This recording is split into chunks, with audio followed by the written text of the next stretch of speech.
ছাত্র যখন বুয়েট থেকে, মেডিকেল থেকে, ইউনিভার্সিটির থেকে বের হয়, তার বয়স হয়ে যায় 27 বা 28। তখন সে যদি 30 বছরের মধ্যে চাকরির আবেদন করতে হয়, চাকরি পাবে কিভাবে আমাকে বলুন তো? অবশ্যই চাকরির বয়স সীমা বাড়াতে হবে, কমপক্ষে 35 বছর করতেই হবে। আমরা চাই 40 বছর করা হোক, যে অন্যান্য কান্ট্রির মধ্যে কোনো বয়স সীমা নাই। আমাদের দেশেও যদি বয়স সীমা না থাকে, তাহলে হাজারো হাজারো যুবকরা চাকরিজীবী হবে, আমাদের আর্থিক উন্নয়ন হবে।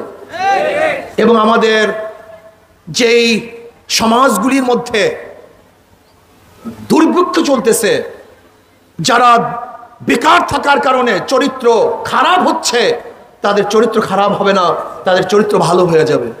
এই জন্য আপনারা কি মনে করেন, চাকরির বয়সসীমা কত হওয়া দরকার? কমপক্ষে 35 থেকে 40। সবাই রাজি আছে ইনশাআল্লাহ? কে কে রাজি? হাত তোলেন। আমাদের বাংলাদেশের প্রত্যেকটা ছাত্রের চাকরির আবেদনের জন্য 35 থেকে 40 বছর বয়সের মধ্যে তার আবেদন করতে পারবে, এইটা আমরা চাই।